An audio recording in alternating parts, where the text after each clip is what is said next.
The latest ranges include spice. Dinner's on the table. I ain't hungry. Friends call me Nova. As in, Casanova. The 1970s gave us disco balls, bell-bottoms, and slang so colorful it could light up a roller rink. Some of those words still echo today, but many have been lost in time, tucked away like dusty vinyl records in an attic. From funky insults to groovy goodbyes, these forgotten phrases once defined an entire generation's style and spirit. Let's spin back the clock and rediscover 25 forgotten 1970s slangs that nobody uses anymore. Casanova was a label in the 1970s for a smooth talker who always seemed to have admirers. Friends call me Nova. As in, Casanova. If someone was quick with a smile and confident in the way they moved, friends might jokingly tag him a Casanova. The word had older roots, taken from Giacomo Casanova, the infamous Italian lover of the 1700s.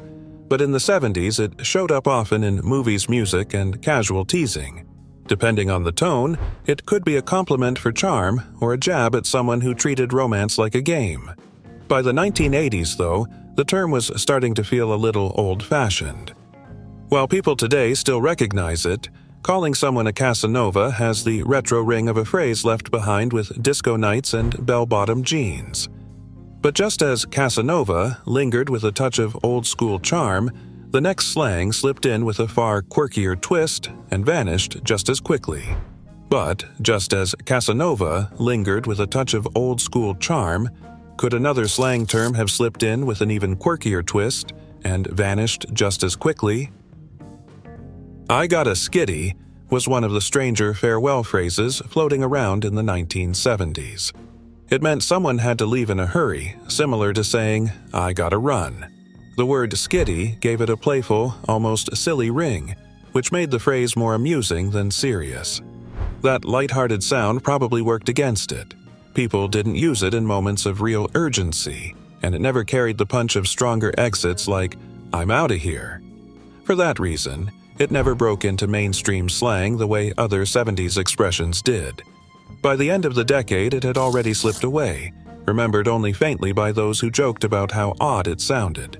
Today, it stands as a curious relic of the era, a reminder that not every slang invention managed to stick.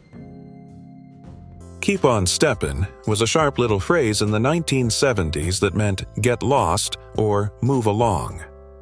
It carried a dismissive edge, often tossed out in arguments or when someone wasn't wanted around.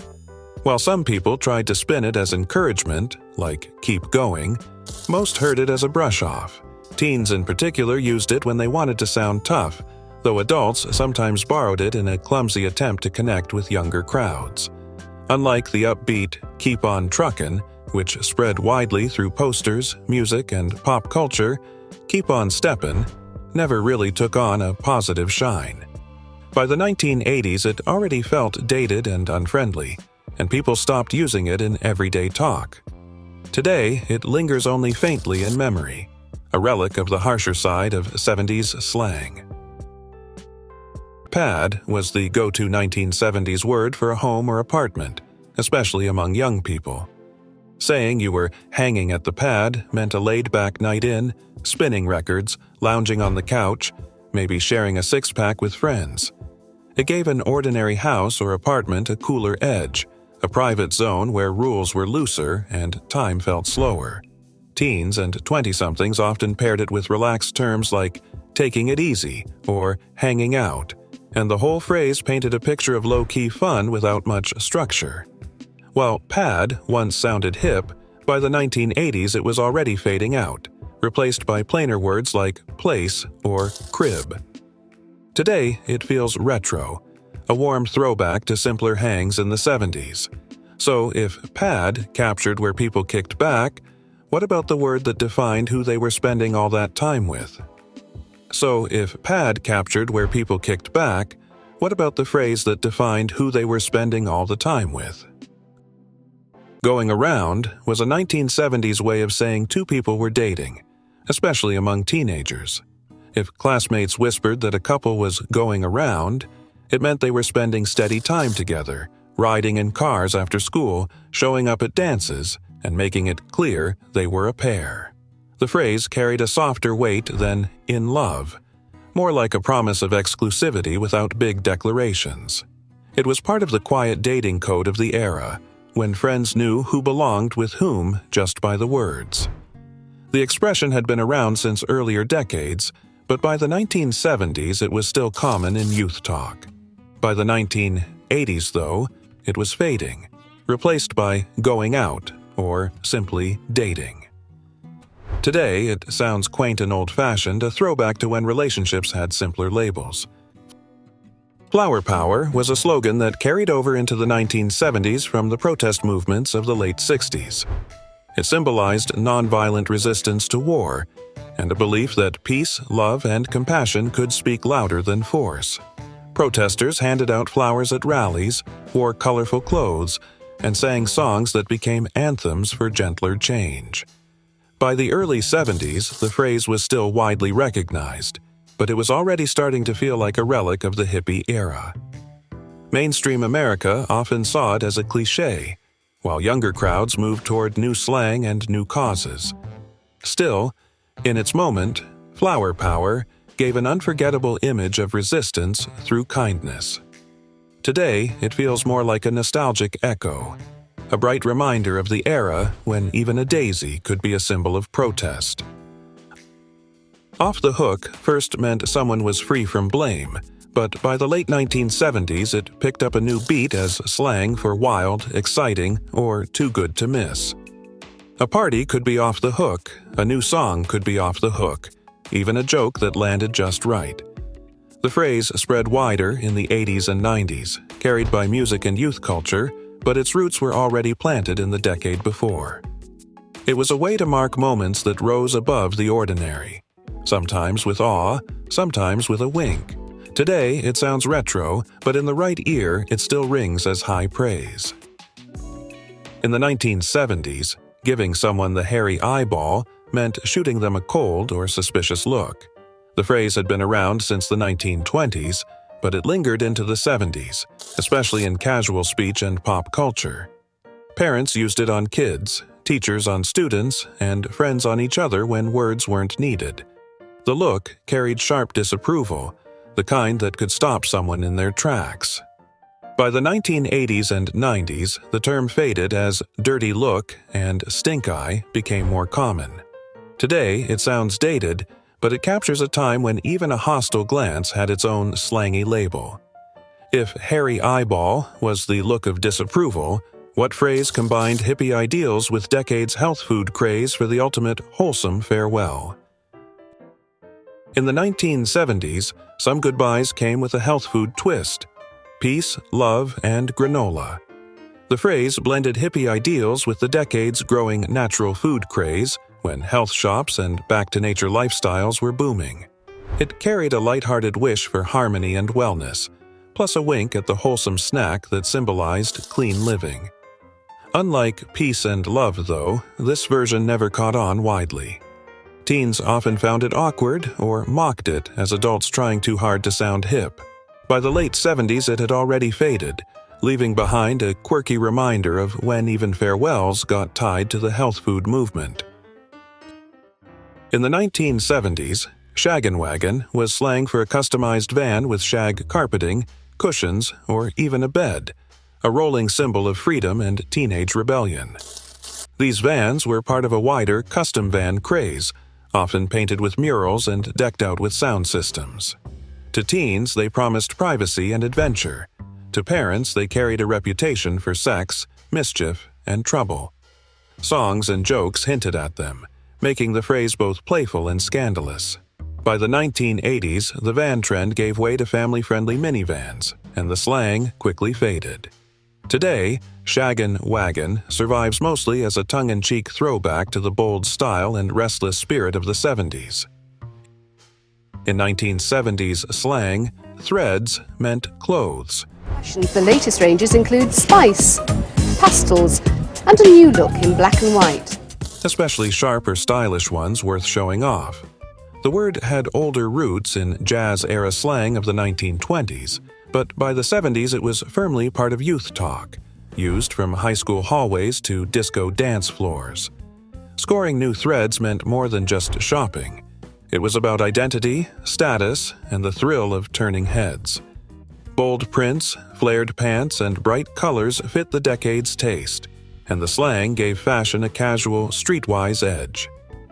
Though threads faded in everyday use by the late 80s, it still pops up as a retro nod to when clothes weren't just outfits, they were statements. While threads praised stylish clothing, what insult cut through fashion and called out someone for being all talk and no substance? In the 1970s, calling someone a jive turkey was a sharp put-down.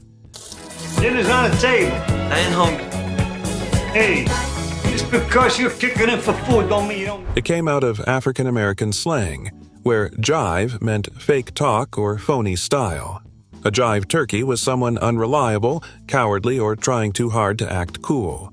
The insult spread into the mainstream through blaxploitation films, stand-up comedy, and TV sitcoms, where it became one of the decade's most recognizable lines. Among friends, it could be a playful tease, but in arguments it hit like a slap, cutting straight through pretension.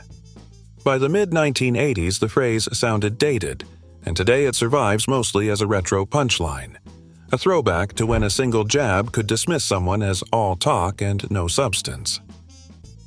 In the 1970s, calling someone a stone fox was one of the highest compliments.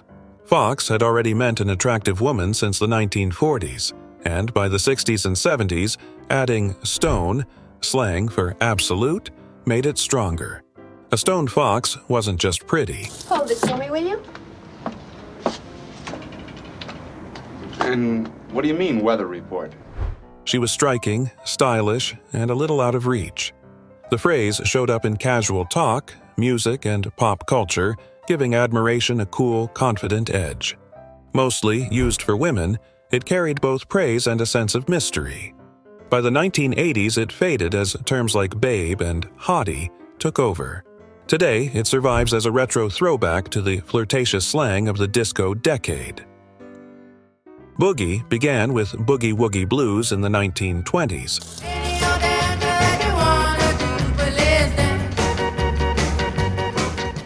But in the 1970s, it exploded as disco slang. To boogie meant to dance with energy, lose yourself in the beat, and shine under club lights. Roller rinks and discos echoed with shouts of "Let's boogie," as the word became a shorthand for freedom and fun. Funk and R&B kept it alive too, in hits like Boogie Shoes and Boogie Wonderland. Beyond the dance floor, it also meant move fast, as in let's boogie out of here. By the 1980s, the slang began to fade, but it still carries a retro sparkle, instantly summoning mirror balls, funky rhythms, and platform shoes clacking on the floor. Born in the late 1960s and booming through the 1970s, "Stick it to the man" was a rallying cry against authority.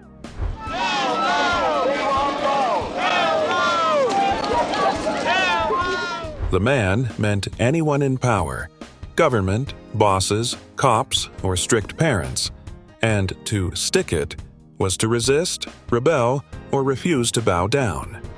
Young people shouted it at protests, joked it among friends, and heard it echoed in music, comedy, and film. It captured the anti-establishment energy of the era, where defiance could mean anything from skipping school rules to marching in the streets. By the 1980s, it sounded dated, but the phrase still lingers as a retro badge of rebellion, a reminder of when youth culture thrived on pushing back. While "stick it to the man" encouraged rebellion, what phrase kept communication short, crisp, and connected to the open road? 10 to 4 wasn't born in the 1970s, but that's when it rolled into everyday chatter.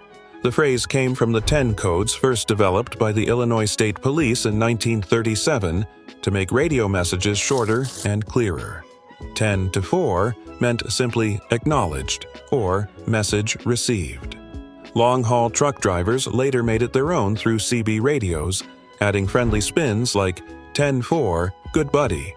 By the mid-1970s, CB culture exploded. Coming home. 10-4. Going in the rocket chair, honey. C.W. McCall's hit song Convoy in 1975 turned trucker lingo into pop culture, and suddenly 10-4 was everywhere. From radio DJs to sitcoms to teens trying out the language of the open road. Saying it made you sound part of a bigger network, connected and in the know. But like most fads, it didn't last. By the early 1980s, the CB craze faded as channels grew overcrowded and the novelty wore off. Today, 10-4 survives mostly as a nostalgic echo of the 1970s, a quick, crisp reminder of when America caught CB fever. Keep on truckin' wasn't about highways. It was about resilience. The phrase began in 1936 with Blind Boy Fuller's blues song Truckin' My Blues Away, then resurfaced in 1968 when cartoonist R. Crumb drew his bold, strutting figures. By the 1970s, it had become a counterculture motto: keep moving, stay upbeat, don't quit. Posters, bumper stickers, and t-shirts spread it everywhere, and it meshed with the decade's freewheeling mood, even overlapping with the trucking craze in music and movies. Funny, yet motivating, it caught on fast. But by the early 80s, the phrase felt overused and commercialized. Today, it lingers mainly as a nostalgic echo of when persistence and cool walked side by side. Cool beans might sound odd today, but in the late 1960s and 70s, it was a cheerful U.S. stamp of approval. To call something cool beans was to say it was excellent or surprisingly good. College students and youth culture helped spread it, and its goofy rhyme made it stick out from ordinary cool. The exact origin is murky, likely just playful nonsense slang, but once it caught on, it lightened conversations and added charm to compliments. The phrase had its strongest shine in the 70s, then resurfaced in the 80s and 90s through movies like Revenge of the Nerds and TV shows like Full House. Today, it lingers mostly as a quirky, nostalgic echo. If cool beans praised with quirky charm, what term playfully teased someone for being lost in daydreams and imagination? Being called a space cadet wasn't exactly a compliment. In the 1970s US, it described someone distracted, scatterbrained, or lost in daydreams. With space travel and the moon landing dominating headlines, the term was an easy, playful way to tease anyone whose mind seemed to orbit elsewhere. Teachers, friends, and parents used it to snap someone back to reality, sometimes hinting at harmless daydreaming, other times at being out of touch or high. The phrase captured blank stares and wandering thoughts with humor and gentle warning. Like many slang terms, it faded after the 1980s, lingering today mainly as a nostalgic nod to a time when space and imagination filled everyday talk. Peace out wasn't just a goodbye, it was a vibe. Popular in the late 1960s and 70s US counterculture, it carried warmth, positivity, and the spirit of love and peace. People often paired it with a peace sign or a casual gesture, turning a simple farewell into a friendly ritual. Saying peace out meant leaving on good terms, wishing calm and goodwill to whoever stayed behind. Its casual rhythm fit perfectly in dorms, concerts, and late-night hangouts. By the 1980s and 90s, hip-hop culture revived the phrase, but its 70s roots remain clear. Today, it survives mostly as a nostalgic nod to a time when farewells flowed with ease and optimism. From that easygoing farewell, the language of the era had another word waiting, one that praised with charm as quickly as it vanished. Nifty was a warm, quick way to praise something in the 1970s. A neat little word that said cool without shouting. You could call a gadget, a jacket, or a clever trick nifty and it landed as an easy, friendly nod. It felt small and sharp, like a wink. Practical praise with charm. Kids, office workers, and diners used it alike. Nifty fit an era that liked clever gear, bright patterns, and plain confidence. Solution for families without a garden. Patented in 1922 as a healthy antidote to growing children in crowded cities. As language sped on, louder catchphrases and edgy slang pushed nifty into the background. Now it pops up in old films and fond memories, a soft echo of a time when approval could be quick, polite, and quietly enthusiastic. Say it once, and you smile. Catch You on the Flip Side came straight from the world of vinyl records. DJs used it when turning a record over to play the B-side, and by the early 1970s it had slipped into everyday USS slang. I know that I cannot make you all hear me in this vast audience, but my heart is over. Saying it was a playful way to promise you'd meet again later, with a nod to music culture.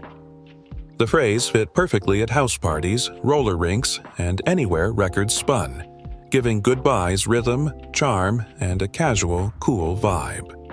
From radios to record stores, it spread quickly among youth. Like many 1970s phrases, it faded after the 1980s, surviving today mostly as a nostalgic echo of a music-driven, vinyl-centered era.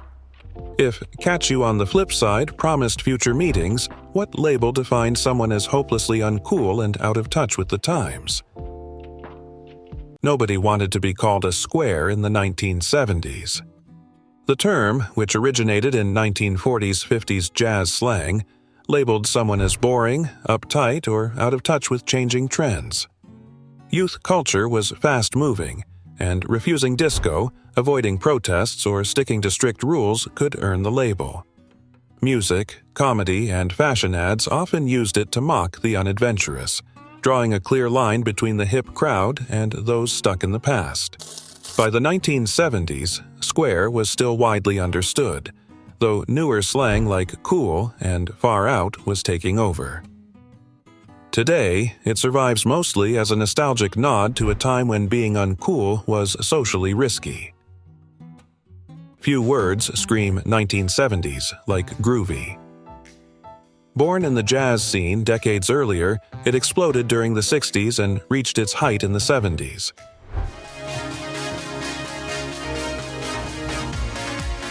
To call something groovy was to call it stylish, exciting, or just plain fun. The word touched everything: songs, movie lines, commercials, even comic books. Bright colors, wild prints, and disco beats were all described as groovy. But with such heavy use, the word quickly lost some of its shine. By the end of the decade, it was already fading, often used with a wink or in parody. Still, groovy stands as one of the most iconic slang terms of its time. Even now, it's hard to hear it without picturing bell-bottoms, lava lamps, and the glow of a disco ball.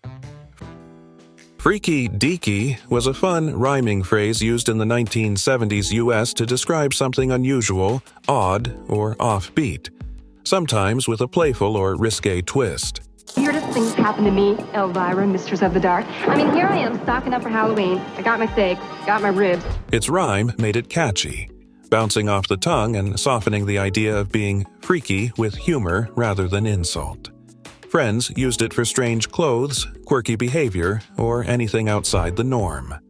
Pop culture briefly adopted it, slipping it into comedy sketches, teen banter, and playful media.